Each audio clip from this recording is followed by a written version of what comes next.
दस पुत्र समः कन्या, दस कन्या समोतरु।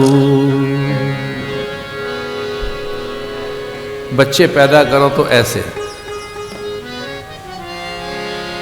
ऐसे मत करो कि वो रोते रहें और फिर बाद में आप रोते रहें।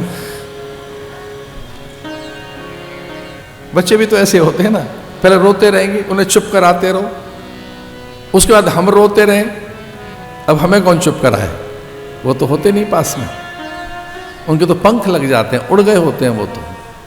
रोने का मतलब व्यथित होते रहें, दुखित होते रहें। संतान हो तो ऐसी हो ना जो आपको निवृत्ति दे, त्राण दे। पुत्र और पुत्री का अर्थ क्या है?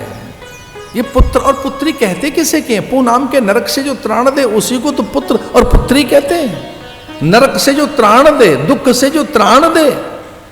संतान का अर्थ है जो हमको त्राण दे, रक्षा करे, हमें दुख न दे या हम दुखी न हो। यह हमारे भीतर के सभी जो अधूरे अपूर्ण संकल्प हैं उन्हें पूरा करे, हमारी पूर्ति में सहायक बने, हमारी पूर्णता। 9 कन्याओं के बाद 10वीं कन्या के लिए, 10वीं संतान के लिए दोनों ने मिलकर उद्योग किया। अपने पति से कहने लगी कि मेरा संकल्प पूरा हो गया, 9 कन्याएं हमारे पास आ गई हैं, आओ मिलकर अब हम दोनों आपके संकल्प को पूरा करते हैं। आपको नारायण चाहिए, हम संकल्प करेंगे, लेकिन नारायण ऐसे नहीं आएंगे, थोड़ा तप करेंगे, थोड़ा साधन करेंगे। तो हमारे यहां सबसे बड़ा तप क्या बताया? सबसे पहला साधन क्या बताया?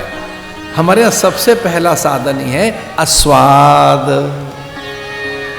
व्रत को हमारे यहां पहला साधन बताया है कि थोड़ा कम जल पिए, थोड़ा अन्न कम लें, थोड़ा फल कम लें, थोड़े दृश्य कम देखें, थोड़ा कम सोचें, संसार को थोड़ा सीमित करें। तो लोगों को ये करने के लिए पहली सीढ़ी दिखाई देती है, चलो अन्न ही छोड़ देते हैं। तो सामान्य व्यक्ति बेचारे जब तप करने का विचार करते हैं तो उनको लगता है आज अन्न नहीं खाएंगे, अन्न त्याग देते हैं। और प्राय हमारे जो उपवास हैं वो ऐसे ही तो हैं कि आज अन्न नहीं लेंगे, जल नहीं लेंगे, अब फल नहीं लेंगे, तो कुछ रसाहार हैं, कुछ अन्न का निषेध है, कुछ पावाहारी देखे हमने महात्मा। पावाहारी का अर्थ है कि कुछ पवन पे है, कुछ दूध पे है, कुछ जल पर ही है, कोई एक फल पर है। हमने एक महात्मा के दर्शन किए, एक आंवला खाते थे, मात्र एक आंवला। हमारे यहाँ अखाड़े में एक ऐसे साधु थे, गुजरात में रहते थे, रतड़िया नाम का एक गांव, वो कच्छ भुज पता नहीं कहाँ उतरा में, भुज, यस भुज उतरा मैं। वो फ्लाइट से, कोलकाता से मेरी फ्लाइट थी भुज की, और भुज से कुछ पता नहीं 5-6 घंटे की ट्रैवलिंग करते हुए हम पहुंचे रतड़िया।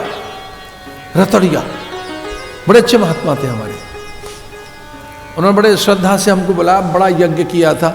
उनके बारे में पता लगा कि वो दिन में एक बार बस 1 गिलास जूस पीते थे और कुछ नहीं, और कुछ नहीं। साथ फलाहार, कोई आंवले पर है, कोई जल से ही है, पता नहीं कैसे महात्मा रह लेते हैं। संकल्प पक्का हो तो फिर कुछ भी खटर पटर चल रही हो शरीर में, कथा तो चलती रहती है फिर, या जब तब को कौन बाधित कर सकता है।